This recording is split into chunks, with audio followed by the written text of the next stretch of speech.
మన ప్రభువును రక్షకుడైనటువంటి దేవునికి సమస్తమైన ఘనత మహిమ ప్రభావం కలుగునుగాక.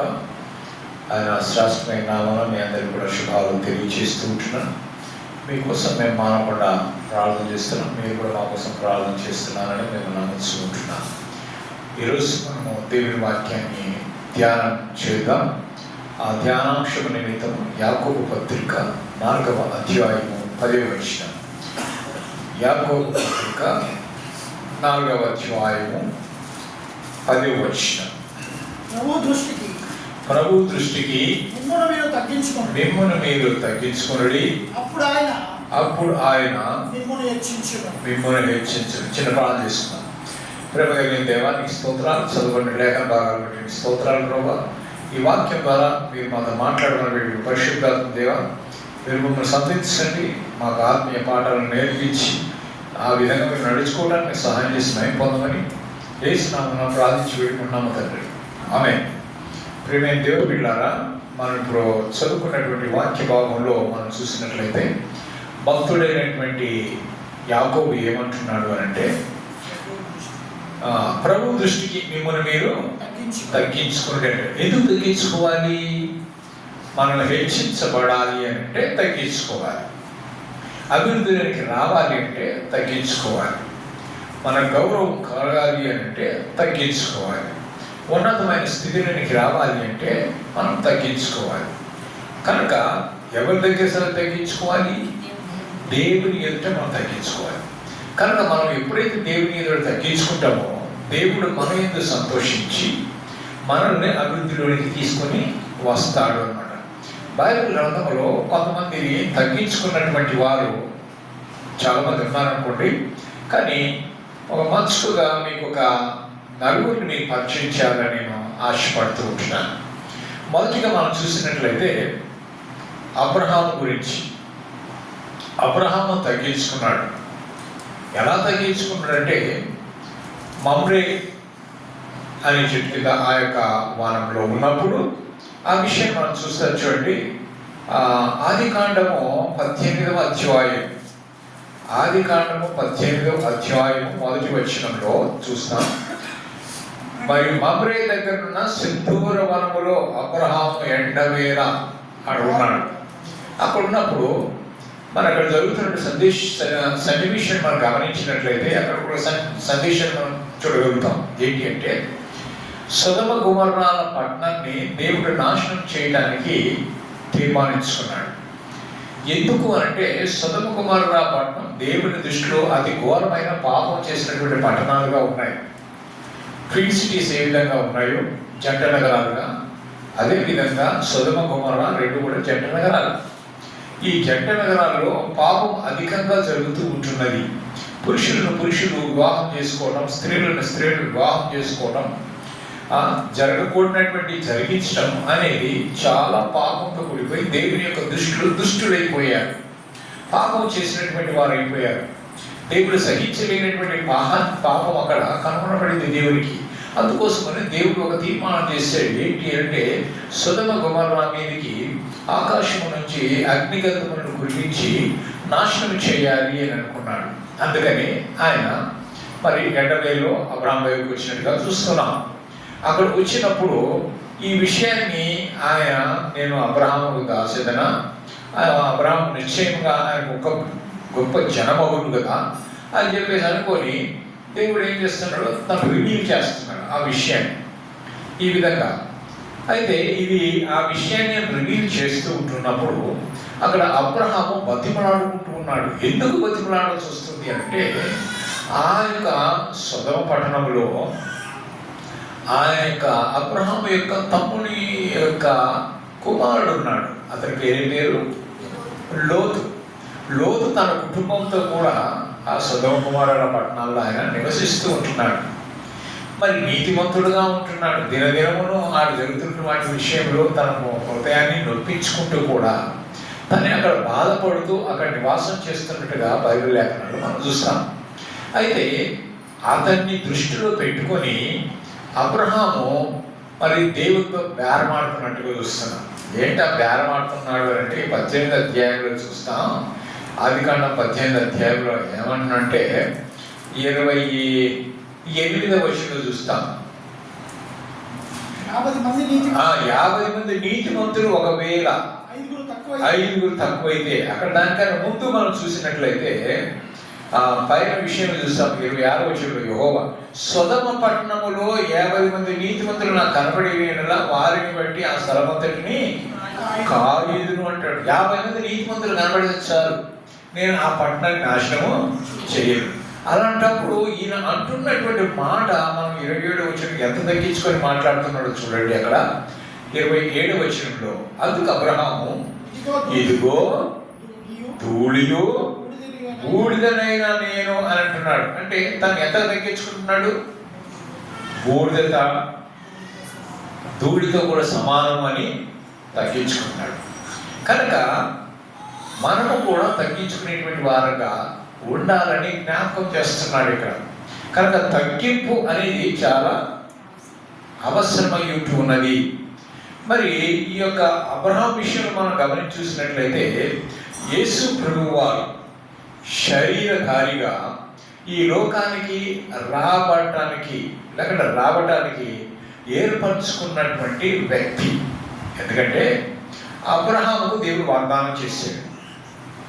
ఏం వాగ్దానం చేశాడు? కుమారుని ఇస్తాడు. సో అబ్రహాముకు వాగ్దానం చేసినట్లుగా ఇస్సాకు ద్వారా 2 కుమారులు. ఆ 2 కుమారులు ఒకరు ఏశావు, ఒకరు యాకోబు. యాకోబు ద్వారా 12 మంది కుమారులు. అందులో యూదా కూడా ఒకడు, అంటే ఇస్కరేతు యూదా గారు. 12 మంది యాకోబు, 12 మంది కుమారులు, యూదా ఒకడు. సో ఆ యూదా వంశముల నుంచి యేసు ప్రభువు వారికి ఏమంటారు? యూదా గోత్రపు సింహము.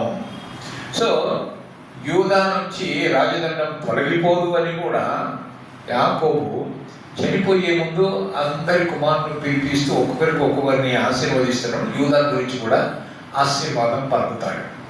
కానీ ప్రేమ దేవుని బిడ్డలారా, మరి ఈ యొక్క అబ్రహాము దేవునికి స్నేహితుడిగా ఉన్నాడు. అంటే దేవుడితో స్నేహం చెయ్యాలి అంటే ఎంత సన్నిహితమైన సహవాసం ఉండాలా? ఒక దేవుడితో మనం చేయటం. మానవుడు ఎక్కడ, దేవుడు ఎక్కడ? మట్టితో చేయబడినటువంటి మానవుడు దేవుడితో సహవాసం చేయటం అనేది, ఒక స్నేహితుడిగా ఉండటం అనేది చాలా అరుదైనటువంటిది. హనోకు దేవుడితో నడిచేము, దేవుడు అతన్ని కొనిపోయాడు. అంటే దేవుడితో నడిచేటువంటి అనుభవము హనోకు ఉంది. ఇక్కడ దేవునితో స్నేహము చేసే అనుభవము అబ్రహాము ఉన్నది. కనుక ఈ అబ్రహాము దేవుని స్నేహితుడిగా పిలువబడ్డాడు. అంతేకాకుండా ఈయన విశ్వాసులకు తండ్రిగా కూడా పిలువబడ్డాడు. ఆయన విశ్వసించాడు. 75 సంవత్సరాలు ఉన్నప్పుడు దేవుడు వాగ్దానం చేశాడు, నీ దేశం నుంచి, నీ ప్రజల నుంచి, నీ కలిగిన వారి నుంచి నువ్వు బయటకు వచ్చేసి నేను ఆశీర్వదిస్తాను, నేను ఆశీర్వదించిన వారిని నేను ఆశీర్వదించి అనేక జన్మలు నువ్వు తండ్రిగా ఉంటావు అని చెప్పేసి ఆయన పిలిచాడు. ఆ పిలుపు లోబడినటువంటి వాడై నమ్మి తన దేశాన్ని, తన తల్లిదండ్రులని, ఆ బంధుమిత్రుల్ని, తన కలిగిన సంస్థాన్ని, అక్కడ ఉన్నటువంటి వారందరినీ కూడా వదిలిపెట్టి తను ఎరగనటువంటి దేశము, తెలియనటువంటి దేశము, ఎక్కడికి వెళ్ళాలో కూడా గమ్యం తెలియనటువంటి వాడుగా దేవుని మాటకు లోబడి బయలుదేరాడు. కానీ అంటే అతనిలో ఏముంది అంటే దేవుని మీద విశ్వాసం ఉంది, దేవుని మీద నమ్మకం ఉంది. ఆయన పిలిచిన వాడు నమ్మకమైన వాడు, నమ్మకస్తుడు కాబట్టి దాన్ని తప్పకుండా నెరవేరుస్తాడు అని విశ్వసించాడు. కనుకనే ఆ విశ్వాసం ప్రకారమే 100 సంవత్సరాలప్పుడు అబ్రహాముకు దేవుడు కుమారుని అనుగ్రహించాడు. అందువల్ల ఆ విశ్వాసాన్ని బట్టి అతని విశ్వాసులకు తండ్రి. ఎంతమంది అయితే విశ్వసిస్తారో వారందరూ కూడా విశ్వాసులకు పిలువబడుతున్నారు. విశ్వాసులకు పిలువబడినటువంటి వారికి ఎవరి తండ్రిగా ఉన్నాడు? ఇప్పుడు ఇక్కడ అబ్రహాము తండ్రిగా ఉన్నాడు. రోమీయులకు రాసిన పత్రిక 4వ అధ్యాయము 11వ వచనం చూడండి. రోమీయులకు రాసిన పత్రిక 4వ అధ్యాయము 11వ వచనం. అక్కడ ఏమని రాయబడిందంటే, సున్నతి లేని వారైనను నమ్మిన వారందరికీ అతడు తండ్రి ఎదుట వలన, ఎవరు? అబ్రహాము అన్నమాట. తండ్రి ఏమిటి వలన వారికి నీతి ఆరోపించుటకై అతడు సున్నతి పొందక మునుపు తన కలిగిన విశ్వాసం వలన ఆయన నీతికి ముద్రగా సున్నతి అని గుర్తును పొందినట్టుగా చూస్తూ ఉంటున్నాం. అదే 17వ వచనం కూడా చూడండి. తాను విశ్వసించిన దేవుని ఎదుట, ఇప్పుడు ఎవరిని విశ్వసించాడు? దేవుని విశ్వసించాడు. దేవుని విశ్వసించుట బట్టి ఏమైందా? అనగా మృతులను సజీవులుగా చేయువాడును లేని వాటిని ఉన్నట్టుగా పిలుచువాడునైన దేవుని ఎదుట అతడు మనకందరికీ ఏమై ఉన్నాడు? తండ్రి అయి ఉన్నాడు. ఇందును గురించి నిన్ను అనేక జనములకు తండ్రిగా నియమించితిని అంటాడు. కనుక ఈయన విశ్వాసులకు తండ్రి అని పిలువబడుతూ ఉంటున్నాడు. ఎందుకంటే తన కుమారుడు ఒకగానొక కుమారుడు, ముది మీద పుట్టినటువంటి వాడు, ముసలితనంలో పుట్టినటువంటి వాడు, చాలా ప్రేమించబడినటువంటి కుమారుడు ఉన్నాడు. ఆ కుమారుడిని దేవుడు ఏం చేశాడు? తనకు బలిగా ఇవ్వమని అడిగాడు. ఇదేంటి ప్రభువా, ముసలితనంలో ఇచ్చావు, ఇచ్చినట్టే ఇచ్చి ఇప్పుడు నన్ను కుమారుడు బలి ఇవ్వమంటున్నాను అని అడగలేదు. బలి ఇవ్వడానికి తీసుకెళ్ళాడు. అంటే దేవుని మాట కదని భయపడ్డాడు. కత్తి కూడా తీసుకున్నాడు చెప్పడానికి, బలి ఇవ్వడానికి తీసుకున్నాడు.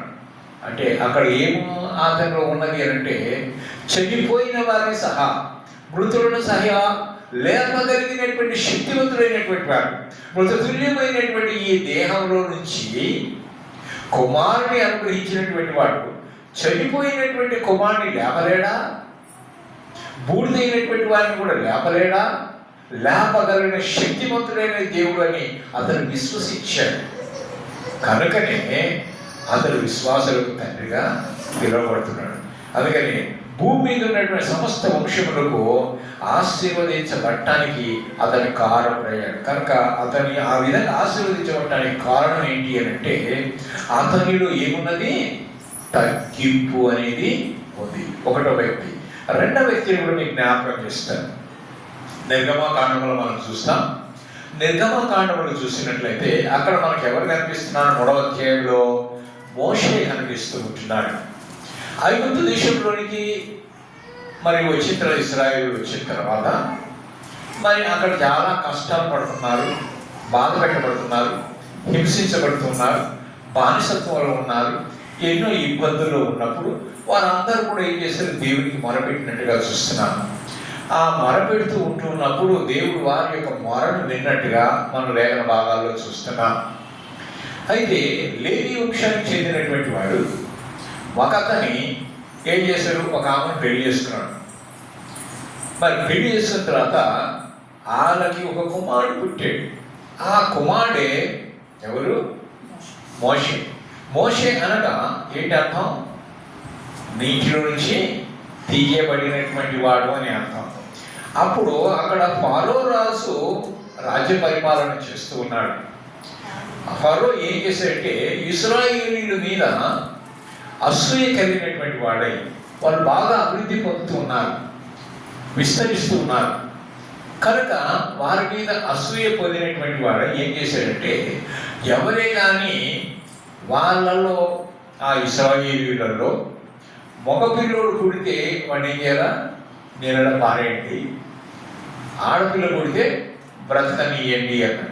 ఆ విషయాన్ని మనము నిర్గమకాండము 1వ అధ్యాయము 22వ వచనంలో చూస్తాం. నిర్గమకాండం 1వ అధ్యాయం 22వ వచనంలో అయితే ఫరో ఫిబ్రవరిలో పుట్టిన ప్రతి కుమారుని నదిలో పారవేయుడి, ప్రతి కుమార్తెను బ్రతకనీయుడి అని తన జనులందరికీ ఆజ్ఞాపించెను. 2వ అధ్యాయంలో వచనం. లేవి వంశస్థుడు వెళ్ళి లేవి కుమార్తెను వివాహము చేసుకున్నాను. అప్పుడు వివాహం అయిన తర్వాత ఆ స్త్రీ గర్భం ధరించి ఒక కుమారుని కన్నది. ఆ కుమారుడు చాలా సుందరుడై ఉండుటను బట్టి మరి అతన్ని 3 నెలలు దాచింది. ఇక పెద్దవాడయ్యే కొద్ది మనం దాచలేదు కదా, అందువల్ల ఒక జంపు పెట్టిలో పెట్టేసి ఆ నదిలో వదిలిపెట్టింది. ఆయనకు అక్క మిరియాము. ఆ మిరియాము కాపలా కాస్తుంది. మరి ఇది ఎక్కడ పోతుంది, ఏం సంగతి అని నీళ్ళలో వదిలినప్పుడు రాజకుమారి వచ్చేసి స్నానం చేయడానికి వచ్చినప్పుడు ఆ యొక్క సౌండ్, ఏడుపు సౌండ్ ఎప్పుడైతే ఏర్పడిందో ఆ యొక్క బుట్టను తెప్పి చూస్తే ఎవరు కనపడుతున్నాడు? అబ్బాయి కనిపిస్తున్నాడు. ఓ ఇతని హెబ్రీయుల కుమారుడే అని చెప్పేసి ఈయన కోసం నా కోసం ఎవరైనా సాగుతారా అన్నట్టుగా అది చూస్తున్నప్పుడు ఈ మిరియం వెళ్ళి ఈ యొక్క గాలిని తీసుకొస్తానని చెప్పేసి పోయి ఏం చేసింది? వాళ్ళ సొంత అమ్మనే తీసుకొచ్చింది.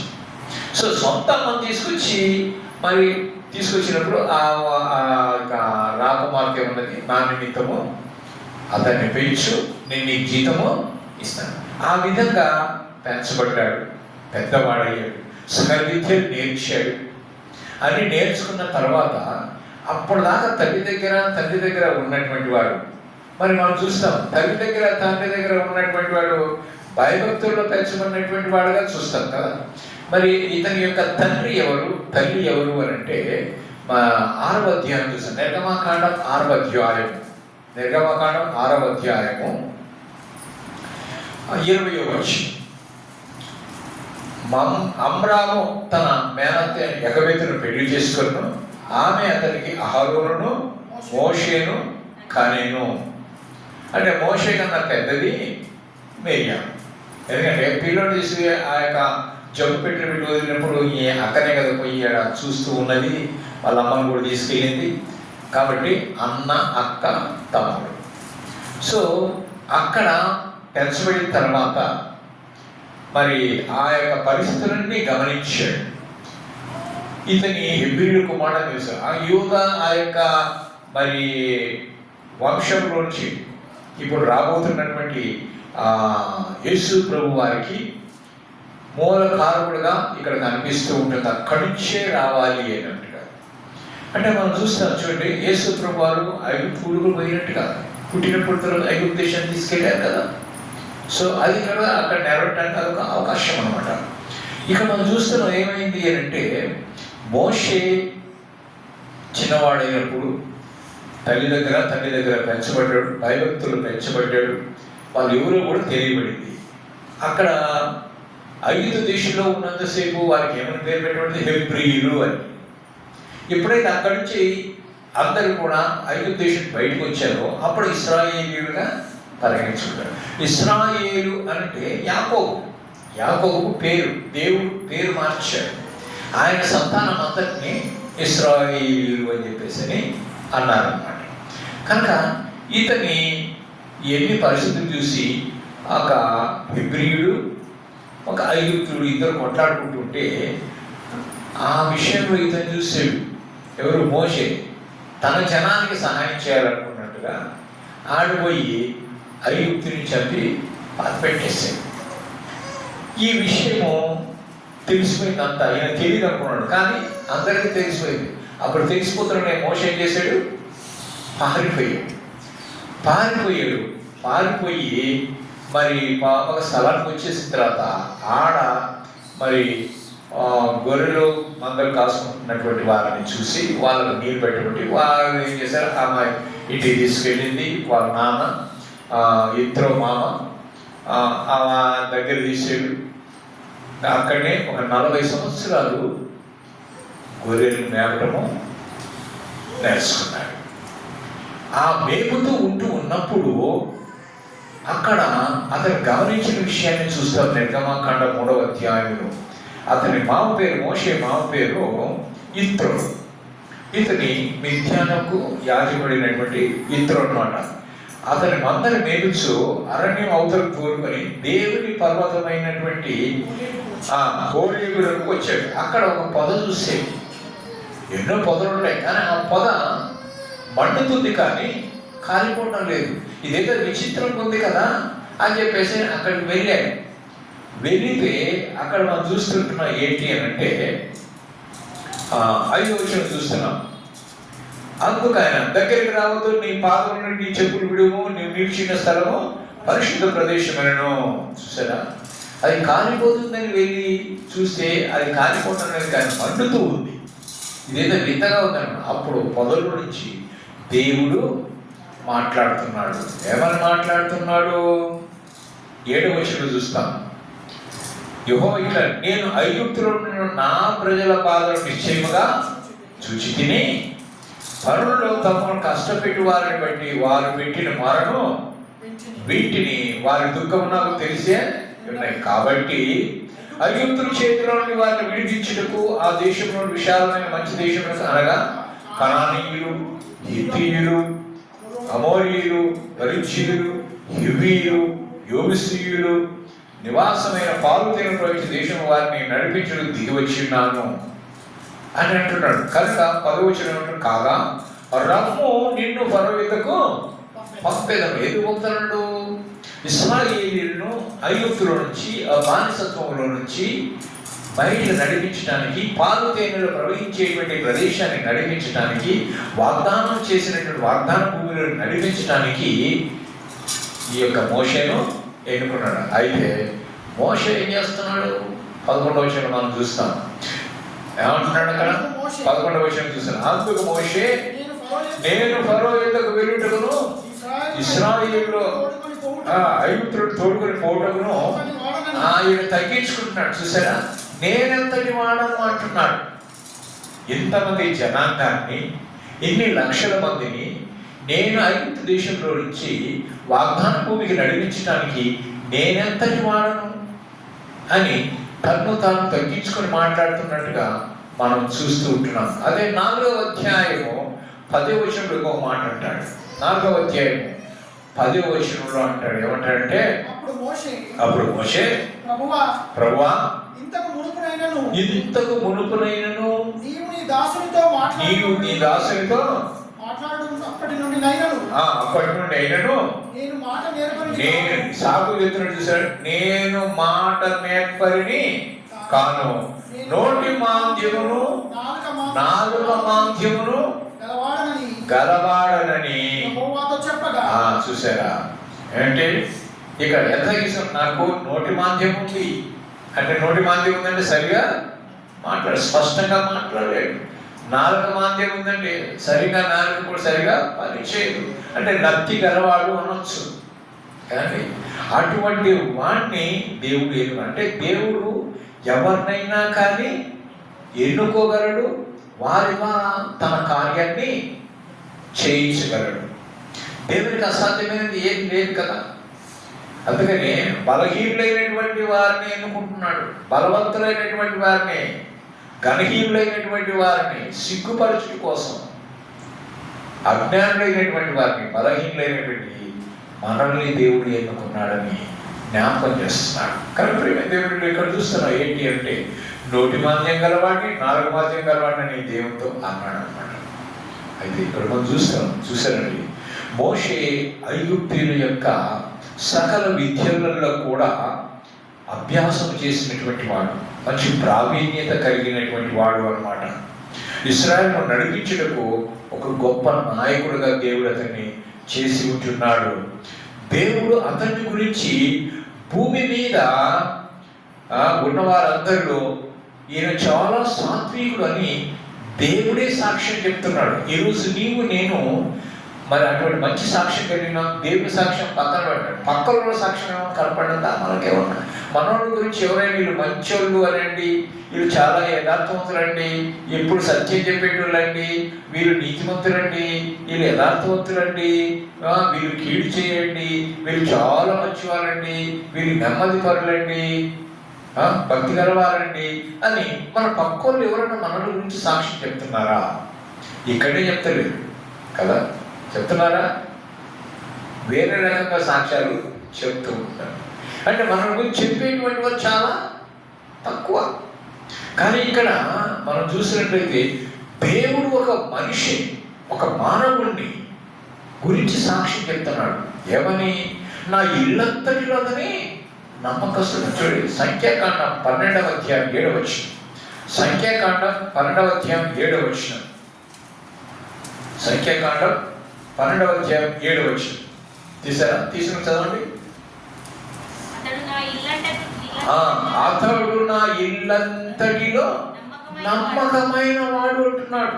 చూసారా, దేవుడే చెప్తున్నాడు నా ఇల్లంతటిలో. అంటే తను ఇచ్చినటువంటి బాధ్యతలన్నిట్లలో కూడా ఈయన నమ్మకంగా ఉన్నట్టుగా చూస్తుంటున్నాం. ప్రేమ దేవుడిలాగా దేవుడు నమ్మకస్తులైనటువంటి వారిని వెతుకుతున్నాడు. కనుక నీవు దేవుని పని విషయంలో కానీ, దేవుడు మనకు అప్పచెప్పిన దేని విషయంలో కానీ మనము నమ్మకంగా ఉన్నామా? దేవునికి నమ్మకంగా ఉండాలని దేవుడు కోరుకుంటూ ఉంటున్నాడు. ఈయన మిక్కిలి సాత్వికుడు అని చెప్పబడింది. అంతేకాదండి, ఈయన ధర్మశాస్త్రం తీసుకొచ్చినటువంటి వాడు. అంటే కొండ మీదకి దేవుడు రమ్మన్నప్పుడు వెళ్ళి 10 ఆజ్ఞలు తీసుకొచ్చాడు. దేవుడు రాసినటువంటి 2 పలకల మీద 10 ఆజ్ఞలు, ఆ పలకలు తీసుకొచ్చినటువంటి వాడు. అంటే ధర్మశాస్త్రానికి ఇతను ఏ విధంగా ఉన్నాడు? ప్రతినిధిగా ఉన్నాడు. అంతేకాకుండా ఇశ్రాయేలీయులు విజయం పొందడానికి చేతులు పైకెత్తుట ద్వారా యుద్ధంలో ఇశ్రాయేలీయులు గెలిచినట్టుగా మనం చూస్తున్నాం అంటే అటువంటి పరిస్థితి మనం చూడండి. నిర్గమాకాండం 17వ అధ్యాయం చూడండి. నిర్గమాకాండం 17వ అధ్యాయం 17వ అధ్యాయంలో అక్కడ మనం చూస్తాం. 17వ అధ్యాయము 10 నుంచి 12 వచనాలు మనం చూసినట్లయితే, యెహోషువ మోషే తనతో చెప్పినట్లు చేసి అమాలేకీయులతో యుద్ధము ఆడాడు. మోషే, అహరోను, హూరు అనువారు కొండ మీద శిఖరం మీద ఎక్కారు. మోషే తన చెయ్యి పైకెత్తినప్పుడు ఇశ్రాయేలు గెలిచి, మోషే తన చెయ్యి దింపినప్పుడు అమాలేకీయులు గెలిచి, మోషే చేతులు బరువెక్కగా వారు ఒక రాయి తీసుకొని వచ్చి అతను దాని మీద కూర్చుంటేనే దాన్ని వేసిరి. అహరోను, హూరులు ఒకరు ఈ పక్కను ఒకరు ఆ పక్కన అతని చేతులు ఆదుకొనగా అతని చేతులు సూర్యుడు అస్తమించే వరకు నిలకడగా ఉండేది. అంటే చేతులు ఎత్తినంతసేపు విజయం. అంటే దేవుని వైపు ఎప్పుడైతే మనం చేతులు ఎత్తుతామో మన జీవితంలో విజయమే విజయం. మనుషుల వైపు కాదు మనం చేతులు చాపాల్సింది. ఎవరి వైపు చేతులు చాపాలి? దేవుని వైపు. దేవుని వైపే చూడాలి. మనం చాలాసార్లు మనం ఏం చేసే పని ఏంటి అంటే మనుషుల వైపు చూస్తాం, మనుషుల సహాయం కోసం ఎదురు చూస్తాం. కీర్తనకారుడు అంటాడు, కొండల తట్టు నా కన్నులు ఎదురుచున్నాను, నాకు సహాయము ఎక్కడి నుంచి? యెహోవానే నాకు సహాయము కలుగును. కనుక సహాయము పై నుంచి వచ్చేటువంటిది, దేవుని నుంచి వచ్చేటువంటిది. కనుక ఇక్కడ ఇతని చేతులు పైకి ఎత్తుట వలన, అంటే దేవుని వైపు ఎత్తుట వలన ఏమైందనా? ఇశ్రాయేలు విజయము కలిగింది. చూసారండి, అంటే ఇంతగా ఆయన హెచ్చించబడాలి అంటే ఈ మోషేలో ఏం కనిపిస్తుంది? అక్కడ తగ్గింపు. 3వ వ్యక్తిని చూద్దాం. అతను ఎవరు అనంటే దావీదు. ఏమండి, దావీదు గురించి మనం గమనిస్తాం. దావీదు కూడా తగ్గించుకున్నటువంటి వాడుగా మనం చూస్తాం. ఏంటంటే సమూయేలు మొదటి గ్రంథం 24వ అధ్యాయము 14వ వచనం. సమూయేలు మొదటి గ్రంథం 24వ అధ్యాయం మొదటి వచనం. సౌలు ఫిలిష్తీయులు తరమడం మాని తిరిగి రాగా దావీదు ఎగిరి అరణ్యమందు ఉన్నాడని అతని వర్తమానము వచ్చెను. ఇక్కడ సౌలు ఏం చేస్తున్నాడు? దావీదు తరుముతున్నాడు. ఎందుకు? దావీదు గొల్యాతును చంపిన తర్వాత అందరూ నాట్యమాడుతూ స్త్రీలందరూ ఏం పాట పాడాడు తెలుసా? సౌలుకు 1000 కొలదియు, దావీదుకు 10,000 కొలది అని స్తుతులు పాడినప్పుడు ఈ సౌలుకు అది ఇంపుగా అనిపించలేదు. కనుక సౌలుకు కోపం వచ్చింది. అంతేకాకుండా అతని మీద ఈర్ష్య వచ్చింది, అతని మీద ద్వేషం వచ్చింది. కనుక ఏం చేయాలి? ఇతను బతకడానికి వీలు లేదు. కనుక అతన్ని చంపడానికి అనేక విధాలుగా ప్రయత్నాలు చేస్తారు. అవి మనం సమూయేలు గ్రంథంలో చూసినట్లే మనకు బాగా కనిపిస్తుంది. అయితే ఇట్లా తరుగుతున్నటువంటి కార్యక్రమములు, ఈ క్రమములో ఈ యొక్క దావీదును పట్టుకోవడానికి దావీదు పలానా స్థలంలో ఉన్నాడని తెలిసినప్పుడు ఈ సౌలు ఏం చేసి ఎగిరి అరణ్యమందు ఉన్నాడని అక్కడికి వచ్చాడనమాట. వచ్చిన తర్వాత అక్కడ ఒక గుహలోనికి వెళ్ళారు. ఆ గుహలోకి వెళ్ళి శంఖావర్తికి వెళ్ళి అక్కడ ఉన్నాడంటే ఆ నైట్ అయిపోతానని దావీదు వాళ్ళు కూడా అదే గుహలో ఉన్నారు. అదే లోపల భాగాలు ఉన్నారు అన్నమాట. కనుక ఏం చేశాడు? ఇప్పుడు వాళ్ళు అనుకున్నాడు మనకు శత్రువు దొరికాడు కాబట్టి ఇతను చంపేసే బాగుంటుంది అని దావీదు అనుచరులో ఉండేటువంటి వాడు చెప్తే, లేదు, దేవుని చేత అభిషేకించబడినటువంటి వాడిని మనం చెయ్యి వేయకూడదు, అది తప్పు, దేవుడే చూసుకుంటాడు అని చెప్పేసి అని కేవలం ఆ నైట్లో పోయి ఏం చేస్తారు తెలుసా? అతని యొక్క వస్త్రాన్ని కోసుకొని తీసుకొచ్చాడు. తెల్లని తర్వాత గట్టి బయటకు వచ్చేసి అప్పుడు గట్టిగా అరుస్తున్నాడు. ఏమని అరుస్తున్నాడో తెలుసా? చూడండి, ఆ మాట మనం చూస్తాం. ఏంటంటే 14వ వచనంలో ఇశ్రాయేలు రాజు ఎవరిని పట్టుకొని బయలుదేరి వచ్చి ఉన్నాడు? ఏ పాటి వారిని తగ్గిస్తున్నాడు? ఇప్పుడు ఎవరు ఎదురు తగ్గించుకుంటున్నాడు? రాజు ఎదురు తగ్గించుకుంటున్నాడు. ఏమంటున్నాడు చూడండి, చచ్చిన కుక్కను కదా, మిన్నల్లిని కదా అంటున్నాడు. అంటే చిన్న నల్లిపాటి వాడిని నేను చచ్చిన కుక్క లాంటి వాడిని, నాలాంటి వాడిని నువ్వు తరుపుతున్నావే, నన్ను చంపడానికి చూస్తున్నావే అని. అంటే అక్కడ ఎంత తగ్గించుకున్నాడో మనకు అక్కడ తెలుస్తూ ఉంది. అంతేకాదండి, మనము మొదటి దినవృత్తాంత గ్రంథంలో కూడా చూస్తాం. చూడండి, దేవుని ఎదురు తను తగ్గించుకున్న దాన్ని చూస్తాం. మొదటి దినవృత్తాంత గ్రంథము 17వ అధ్యాయం, మొదటి దినవృత్తాంతముల గ్రంథం 17వ అధ్యాయము 16వ వచనం.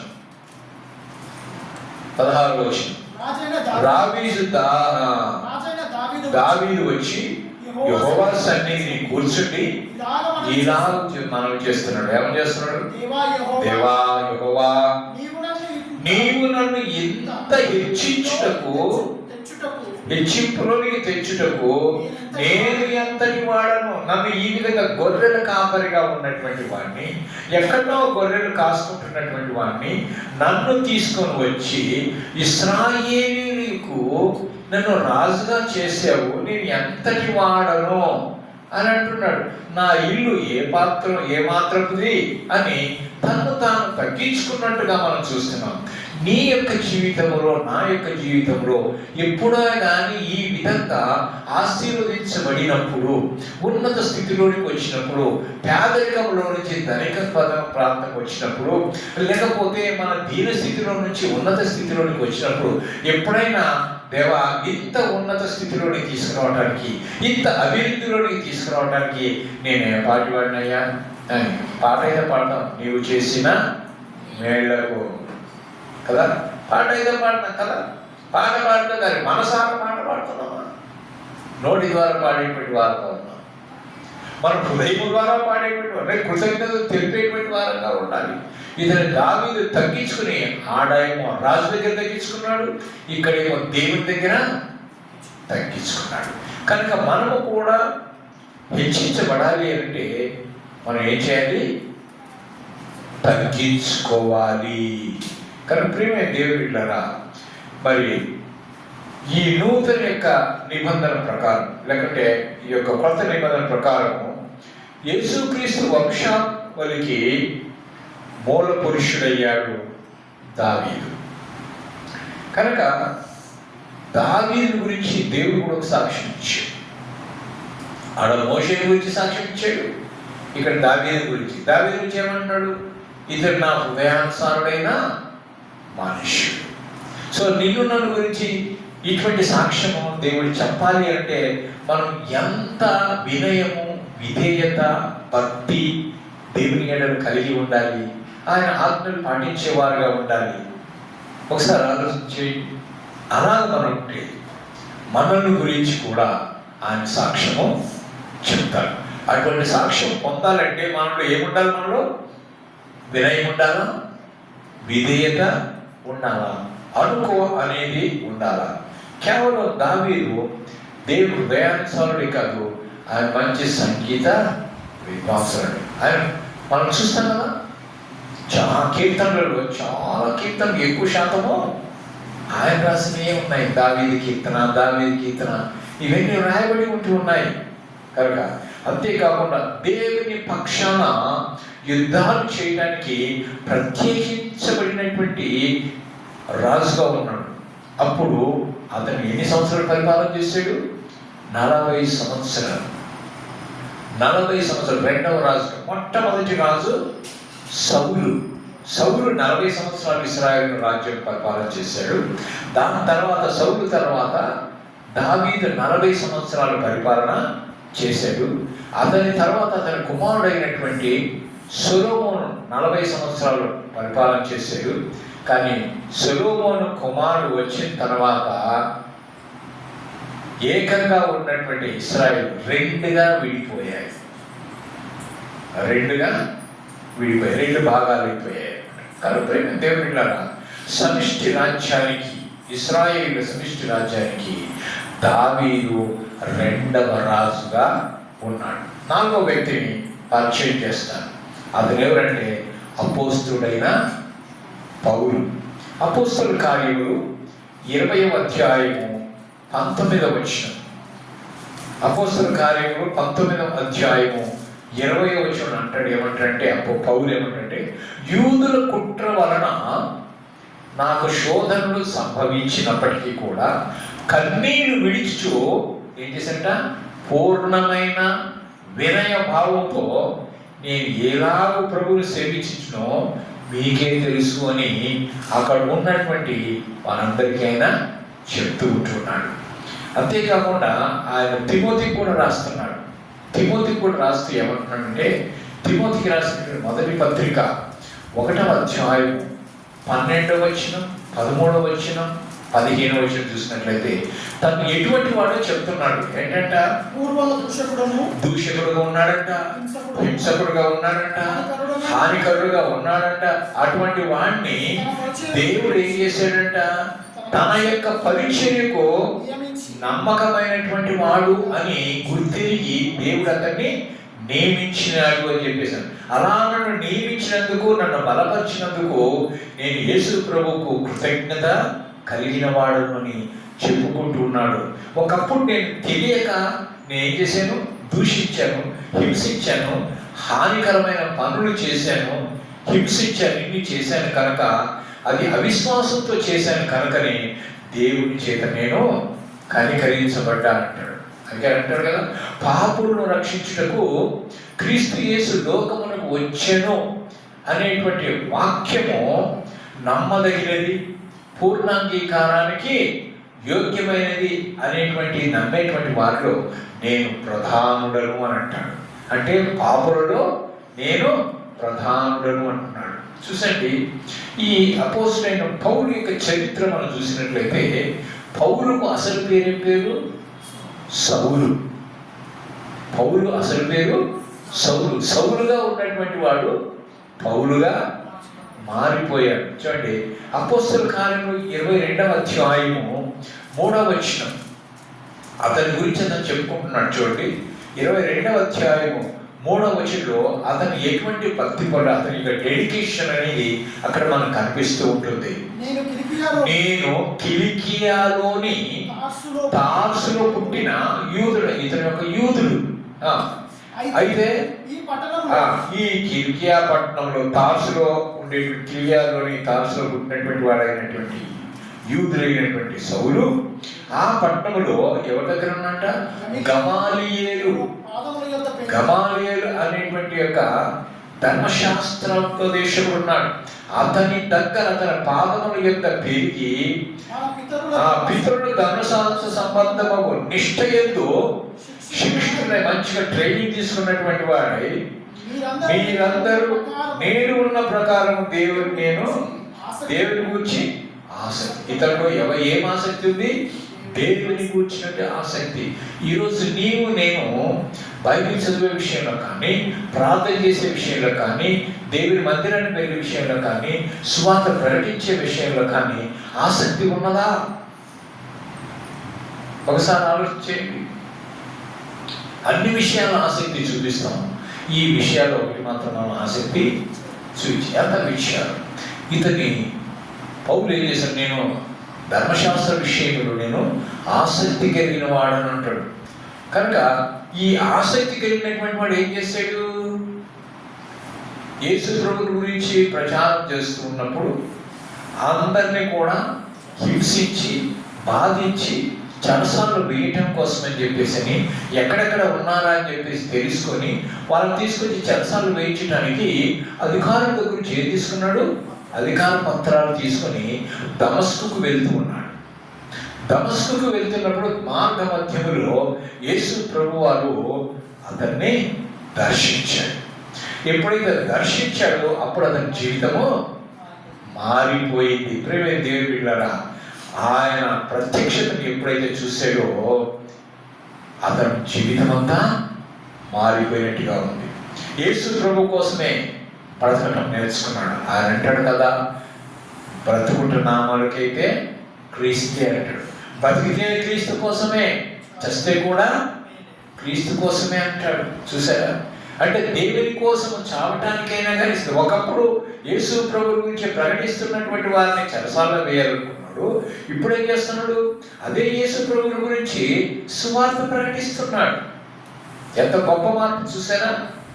కానీ ప్రియమైన దేవుని బిడ్డలారా, మరి క్రైస్తవాన్ని సమూల నాశనం చేయడానికి అధికారం పొందినటువంటి ఇతడు యేసుక్రీస్తు యొక్క ప్రత్యక్షత వలన మార్పు చెందినటువంటి వాడై దేవుని యొక్క సువార్త విషయంలో ఖైదీ చేయబడ్డాడు. అనేక సార్లు దేవుని వాక్యం చెప్తూ ఉంటున్నప్పుడు, యేసు ప్రభు గురించి చెప్తూ ఉంటున్నప్పుడు ఆయన్ను కొట్టారు, రాళ్లతో కొట్టారు, ఈడ్ చేశారు, చెరసాల్లో వేశారు, అనేక విధాలుగా ఆయన్ని హింసించారు. అంతేకాకుండా నూతన నిబంధనలు, ఈ కొత్త నిబంధనలో ఎక్కువ శాతం పత్రికలు రాసిన వాడు పౌలే. అంతేకాదండి, సువార్త చెప్పడం కోసమును ఎక్కువగా ప్రయాణాలు కూడా చేసిన వాడు ఆయనే. అంతేకాదండి, ఆయన గొప్ప ప్రవక్తగా ఉన్నాడు, గొప్ప దైవజనుడిగా ఉన్నాడు, పెద్దగా ఉన్నాడు, సువార్త ప్రకటించేటువంటి సువార్త భారం కలిగినటువంటి వాడుగా ఉన్నాడు. ఏమంటాడు? నేను సువార్త ప్రకటించకపోయినట్లయితే నాకు శ్రమ అంటాడు. అంటే సువార్తను ప్రకటించేటువంటి విషయంలో అతనికి ఎంతో ఆసక్తి ఉంది. అంతేకాదు, ఆయన అపోస్తలుడు అని పిలువబడుతున్నాడు. యేసు ప్రభువుకు 12 మంది శిష్యులు కదా, ఆ 12 మంది శిష్యులు ఏమన్నారు? అపోస్తలుడు అన్నాడు. అపోస్తలు అనేది గ్రీకు పదం చెప్తే అపోస్టల్లో అంటారు. అపోస్టల్లో అంటే పంపబడిన వాడు అని అంటాం. అయితే పంపబడినటువంటి వాడు ఇప్పుడు ఎవరిని పంపించాడు? యేసు ప్రభు 12 మందిని పంపించారు. మీరు ఇద్దరిద్దరు పోయి దేవుని రాజ్య సువార్తను ప్రకటించండి. అప్పుడేమన్నా ఉన్నాడు ఆయన? యేసు ప్రభు బ్రతికినప్పుడు పౌలు లేడు కదా. అయితే ఇప్పుడు తను ఎలా అపోస్తలుడిగా పిలువబడుతున్నాడు అంటే మనం క్లియర్గా మనం చూస్తాం. గలతీయులకు రాసిన పత్రిక 2వ అధ్యాయం, గలతీయులకు రాసిన పత్రిక 2వ అధ్యాయం చూడండి. గలతీయులకు రాసిన పత్రిక 2వ అధ్యాయము 8-9 వచనాలు మనం చూస్తాం. చూడండి, 8-9 వచనాలు. అనగా సున్నతి పొందిన వారికి అపోస్తలుడవుటకు పేతురునకు సామర్థ్యం కలుగజేసిన వాడే. అంటే ఇప్పుడు పేతురుకి ఏం సామర్థ్యం కలుగజేశాడు? అపోస్తలుడుగా పిలవబడ్డాడు. అయితే అదే దేవుడు ఏం చేశాడు? అన్ని జనులకు అపోస్తలుడవుటకు నాకును సామర్థ్యము కలుగజేశాడు. అంటే ఇక్కడ ఏంటి? పేతురేమో యూదులకు సున్నతి పొందిన వారికి అపోస్తలుడుగా ఉంటే, పౌలేమో అన్ని జనులకు అపోస్తలుడుగా ఉన్నాడు. అందుకని ఆయన రాసిన పత్రికలన్నింటిలో ఏం చేశారు? అపోస్తలుడైన పౌలు రాసిన పత్రిక అని రాయబడుతుంటుంది. అంటే ప్రియమైన దేవుని బిడ్డలారా, ఇంతటి వ్యక్తులు, ఈ వ్యక్తులు ఈ గొప్పగా ఆశీర్వదించబడటానికి వారు ఏమున్నది అంటే తగ్గింపు ఉంది. ఇక్కడ ఆయన తగ్గించుకున్నాడు కదా. ఏమన్నాడు? పూర్వం నేను ఇలా ఉన్నాను, హింసకుడు, హానికరుడను, ఏమంటే మరి దూషకుడుగా ఉన్నాను. ఈయన తల తగ్గించుకుంటున్నాడు. అబ్రహాం ఏమన్నాడు? ధూళి బూడిద అన్నాడు. మోషే ఏమన్నాడు? నోటి మాంద్యం కలిగిన వాడను అని అంటూ ఉన్నాడు. దావీదు ఏమంటున్నాడు? నా కుటుంబం ఎటువంటిది అని, తను నేను చచ్చిన కుక్కలాంటి వాడిని, నిన్న. అంటే వీళ్ళలో ఏం చూస్తాం మనము? తగ్గింపు. మరి తగ్గింపు ఉన్నది కాబట్టి వాళ్ళు హెచ్చించబడుతున్నారు. ఎవరైతే తగ్గించుకుంటారో వారు ఏం చేయబడతారు? హెచ్చించబడతారు. అందుకే మనం చూసాము, ఈ యాకోబు కూడా అదే అంటున్నాడు, ప్రభు దృష్టికి మిమ్మల్ని మీరు తగ్గించుకునడి, అప్పుడు ఆయన మిమ్మల్ని హెచ్చించును అంటున్నాడు. ఈ యాకోబు ఎవరు? యేసు ప్రభు యొక్క సహోదరుడు. యేసు ప్రభు యొక్క సహోదరుడు. ఆయన ఎంతగా తగ్గించుకున్నాడు అంటే యేసు ప్రభు దాసుడను అంటాడు. యేసు ప్రభు దాసుడను అని తను పరిచయం చేసుకుంటున్నాడు. ఇక్కడ ఇంకొక విషయాన్ని కూడా మనం జ్ఞాపకం చేసుకుంటాం. ఏంటంటే కేవలం వీళ్ళే కాదు, వీళ్ళందరికీ మాదిరి ఎవరంటే యేసు ప్రభువు. ఆయనే తగ్గించుకున్నాడు. ఎంతగా తగ్గించుకున్నాడు? ఫిలిప్పీయులకు రాసిన పత్రిక 2వ అధ్యాయము 6వ వచనం 8 నుండి 8వ వచనం వరకు మనం చూసినట్లయితే అక్కడ యేసు ప్రభు వారి యొక్క తగ్గింపును మనం చూస్తాం. అక్కడ 6 విషయాలు మనం గమనిస్తాం. ఏ విధంగా తగ్గించుకున్నాడు?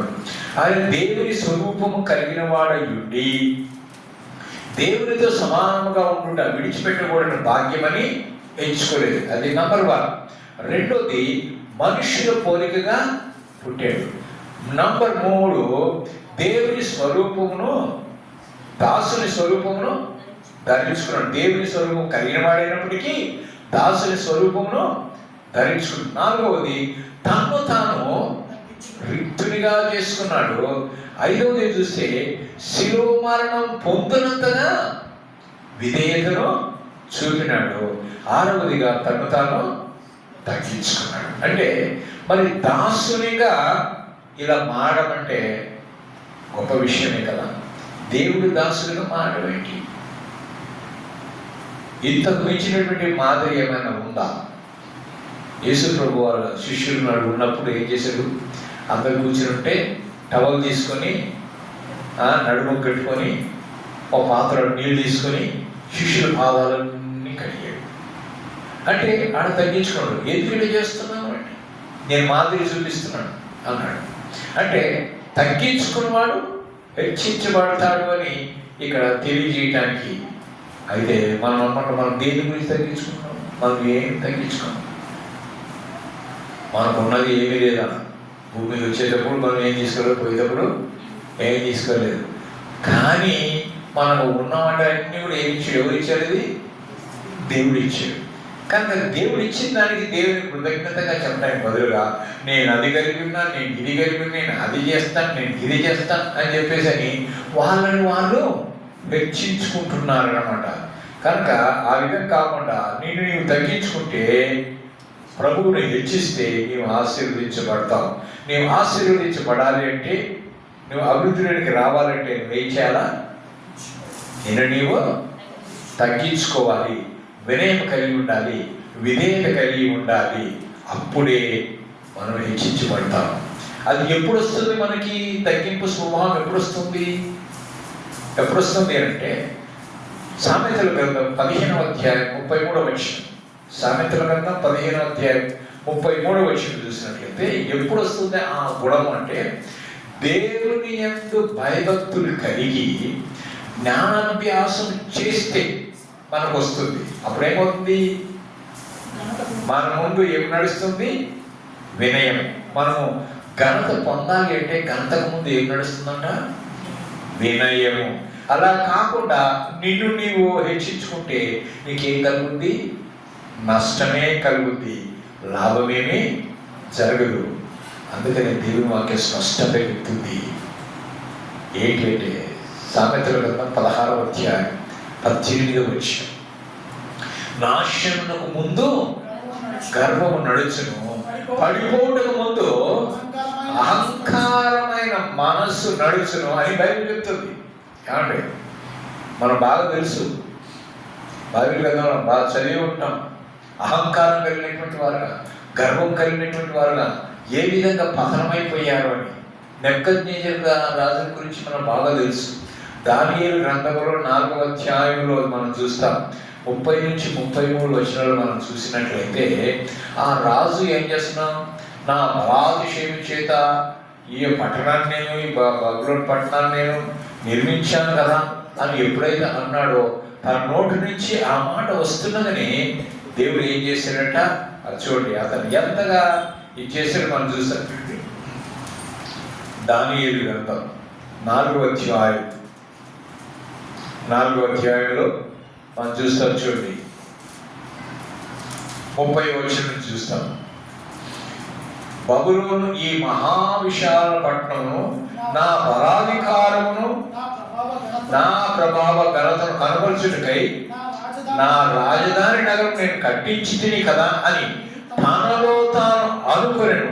రాజు నోట ఈ మాట ఉండగానే ఆకాశం నుండి ఒక శబ్దం వచ్చిందంట. ఏమని?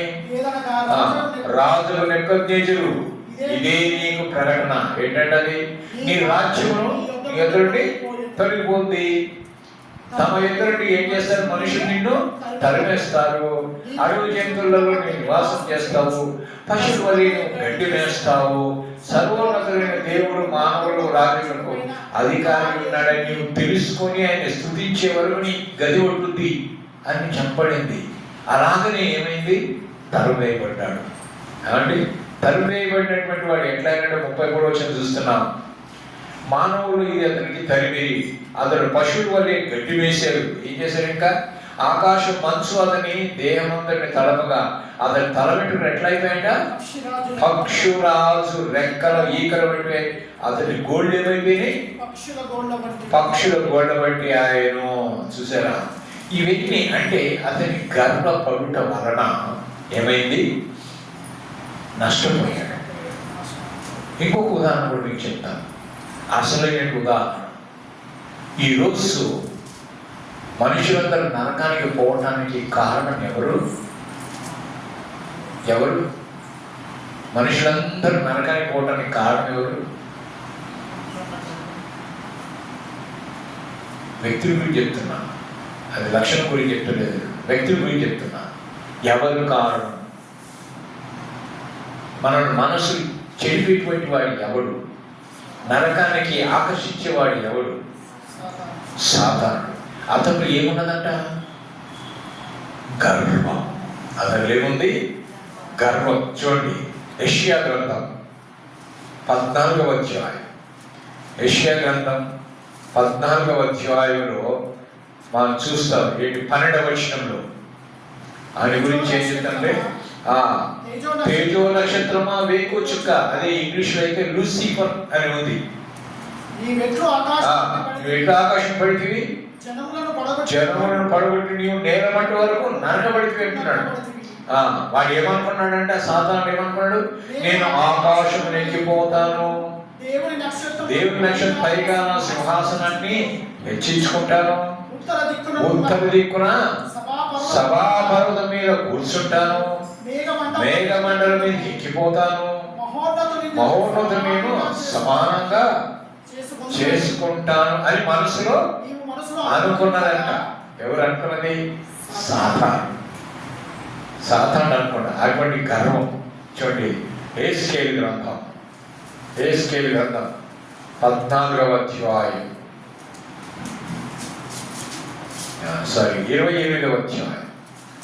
యెహెజ్కేలు గ్రంథం 28వ అధ్యాయం. వాడు మొదట ఎక్కడున్నాడంట? 12వ వచనం 13. దేవుని తోట ఏదేనులో నీవుంటివి. వాడు ఎట్లున్నాడంట? ఏ విధంగా అలంకరింపబడినాడో అక్కడ రాయబడింది. మాణిక్యము, గోమేధికము, సూర్యకాంతము, రక్తవర్ణము రాయి,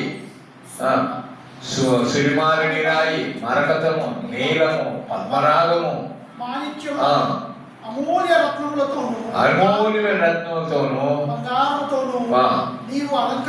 చూసారా? ఇతని సాతాను ఇన్ని విధాలుగా అతను అలంకరింపబడ్డాడట. అతడు నియమించబడినటువంటి అప్పుడు పిల్లలు వాదేటువంటి వారు కూడా సిద్ధమయ్యారట. అభిషేకం నొందినటువంటి కెరూబుగా ఉన్నాడట ఈ సాతానుడు. ఆశ్రయముగా ఉన్నాడట. దేవుని ప్రతిష్ఠింపబడిన పర్వతం మీద ఉండేటువంటి వాడట. కాల్చున్న రాళ్ళ మధ్యలో తిరుగుతున్నటువంటి వాడు. అతని యందు నేమిపడిన మొదలుకొని పాపం వాళ్ళు కనపడేటువంటి వారు కూడా వాని ప్రవర్తనలో యథార్థవంతుడుగా ఉన్నాడు. ఎప్పుడైతే ఈ గర్వం, నేను దేవుడితో సమానం చేసుకుంటాను, నేను ఏమి తక్కువ, నాకేమి తక్కువ, ఆయన కన్నా నాకేమి శక్తి లేవా, నేను అన్ని చేయగలను కదా, నేను ఆకాశాంతలో ఎక్కిపోగలను కదా, నా సింహాసనాన్ని ఈక్వల్గా చేసుకోగలను కదా.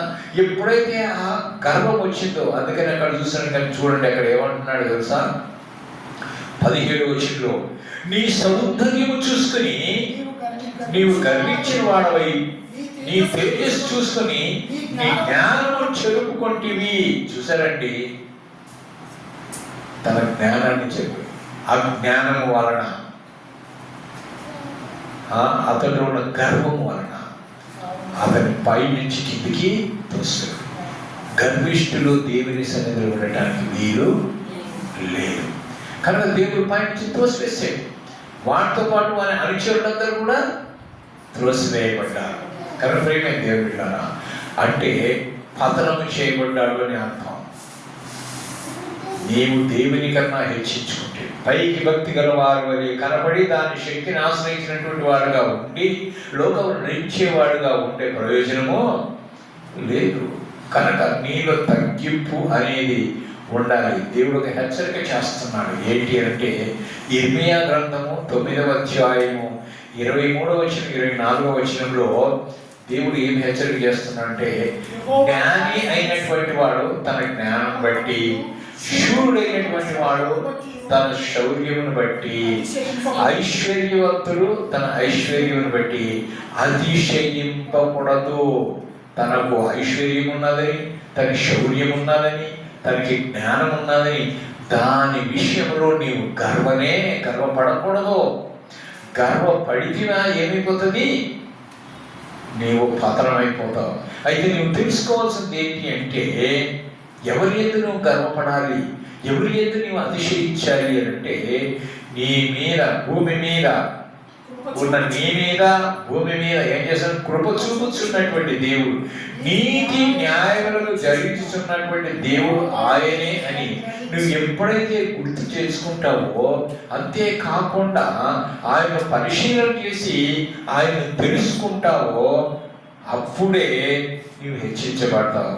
అటువంటి వారి విషయంలోనే దేవుడు ఆనందించేవాడుగా ఉంటున్నాడు. యేసు ప్రభు వారు ఒక మాట అంటున్నాడు. ఏమన్నాడు? లూకాసు వార్త 18వ అధ్యాయం 14వ వచనం ఏమంటాడంటే, తన్ను తాను తగ్గించుకున్నవాడు హెచ్చించబడును. ఏమండి? తన్ను తాను హెచ్చించుకున్నవాడు తగ్గించుకోడు. ఈరోజు మీకు ఒక ప్రశ్న, మీరు తగ్గించుకుంటున్నారా, హెచ్చించుకుంటున్నారా? ఏ విషయంలో తగ్గించుకుంటున్నారు, ఏ విషయంలో హెచ్చించుకుంటున్నారు? మనం తగ్గవలసింది, ఆయన హెచ్చవలసింది. మనం భూమి మీద ఉన్నాం, ఆయన పరలోకం ఉన్నాడు. పరలోకంలో ఉన్నాగా ఆయన మనతో ఉన్నాడు, మనలో ఉన్నాడు, మన చుట్టూ ఆయన ఆవరించి ఉన్నాడు. కనుక మనము తగ్గించుకొని, దేవా నేను ఏ పాటి వాడు, ఏ పాటి వాడు, నేను నన్ను ఇంతగా ఆశీర్వదించితివి అని పాట కూడా వాడతాం కదా. కనుక ఇంతగా ఆశీర్వదించినటువంటి దేవుడు, సుంకరి పరిసయులు ప్రార్థన చేశారు దేవాలయానికి వెళ్ళి. మరి పరిసయులు ఏమో హెచ్చించుకున్నాడు, నేను ఉపవాసం ఉంటున్నాను, దశభాగాలు ఇస్తున్నాను, నేను చోరులాగా లేను, ఇతరులాగా లేను అని తన గురించి గొప్పలేడు. సుంకరి ఏం చేశాడు? ఎంత తగ్గించుకున్నాడు? దేవా నేను పాపం, ఆకాశం వైపు కరుణితుడు ధైర్యించాలక గుండె బాగుంటే ఉన్నాడు. దేవా నేను పాపం. కానీ ఈరోజు ఆ సుంకరి వల్లే నేను తగ్గించుకోవాలి. అబ్రహాములాగా తగ్గించుకోవాలి, మోషేలాగా తగ్గించుకోవాలి, దావీదులాగా తగ్గించుకోవాలి, పౌలులాగా తగ్గించుకోవాలి, సుంకరిలాగా తగ్గించుకోవాలి. సాతానులాగా హెచ్చించుకోవద్దు, నెబుకద్నెజరు రాజులాగా హెచ్చించుకోవద్దు, పరిసయ్యులాగా హెచ్చించుకోవద్దు. అలాగ హెచ్చించుకుంటే మనము పతనమైపోతాం. కనుక ప్రేమైన దేవుడు ఇలాగా మనం హెచ్చించబడాలి అంటే దేవుని యొక్క బలిష్టమైన హస్తముల కింద దీన మనస్కులై ఉండాలి. అలాంటప్పుడే దేవుడు మనల్ని ఆశీర్వదిస్తాడు. అట్టి కృప దేవుడు మనకు అనుగ్రహించును గాక. ఆమేన్.